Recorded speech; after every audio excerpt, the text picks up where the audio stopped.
Congress TRS సంబంధం వీరా వాణిజ్య సంబంధం. ప్రపంచంలో ఉన్నటువంటి ఏ డాక్టర్ కూడా ఆ వీరా వాణిజ్య విడదీయలేకపోతున్నారు.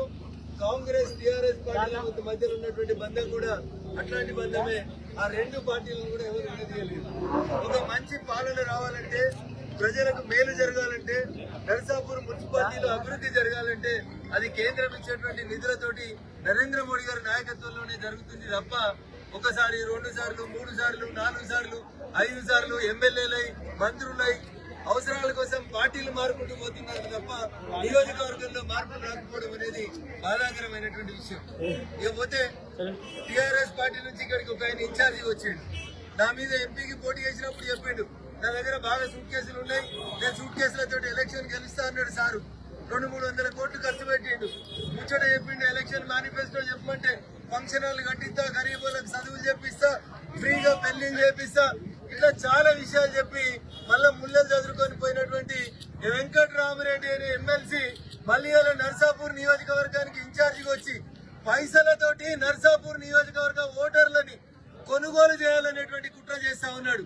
నర్సాపూర్ నియోజకవర్గ ఓటర్ మహాశైలకి నేను సవినయంగా చేసేటువంటి అప్పీల్ ఒక్కటే, ఈ సంచులు సూట్ కేసులు రింగ్ రోడ్స్ చుట్టుపక్కల చేసేటువంటి వ్యాపారాలకు పనికొస్తాయి తప్ప నర్సాపూర్ డెవలప్మెంట్ కి ఏ రకంగా కూడా వాళ్ళు ఉపయోగపడరు. ఏం మిగిలిన వాళ్ళకి ఇస్తే ఇంతకు ముందు ఇస్తేనే అన్ని గుట్టలు చెండలు అన్ని అమ్ముకుంటూ పోయిరని చెప్పారు. మళ్ళోసారి ఇస్తే ఈడున్నటువంటి సర్కార్ ఆఫీసులు కూడా అమ్ముకొని కాంప్లెక్స్లు కట్టుకునేటువంటి పరిస్థితి వస్తుంది. అందుకని నీతికి నిజాయితీకి మారుపేరుగా నిలబడేటువంటి భారతీయ జనతా పార్టీ కార్యకర్తలు నిస్వార్థంగా పనిచేస్తారు. కాబట్టి నిధులు రావాలన్నా, నర్సాపూర్ అభివృద్ధి జరగాలన్నా ఒక్కసారి భారతీయ జనతా పార్టీకి ఈ మున్సిపాలిటీలో అవకాశం ఇవ్వమని చెప్పి సవినయంగా వేడుకుంటా ఉన్నాం. 2 ఏళ్ల కాంగ్రెస్ పాలనలో వీళ్ళు నోటీస్ ఇస్తారు, వాళ్ళు నోటీస్ తీసుకుంటారు. నేను కొట్టినట్టు చేస్తా, నువ్వు ఏడిచినట్టు చెయ్యి. ఏమైనా అక్కలుందా? ఎవడన్నా ఎలక్షన్ల నామినేషన్ల రోజు మాజీ ముఖ్యమంత్రికి కాంగ్రెస్ ప్రభుత్వం టీఆర్ఎస్ వాళ్ళకి నోటీస్ ఇస్తుంది అంటే పేపర్లలో అయితే కాంగ్రెస్ కనబడాలి, లేకపోతే టీఆర్ఎస్ కనబడాలి. పట్నాలలో భారతీయ జనతా పార్టీకి రోజు రోజుకు పెరుగుతున్న ఆదరణని దృష్టిలో పెట్టుకొని వాళ్ళిద్దరు ఆడుతున్నటువంటి ఒక నాటకం. ఆ సిట్టు తోటి ఏం కాదు, ఆ టెలిఫోన్ కుంభకోణంలో కాంగ్రెస్ కి ఎవరిని అరెస్ట్ చేయడం చేత కాదు.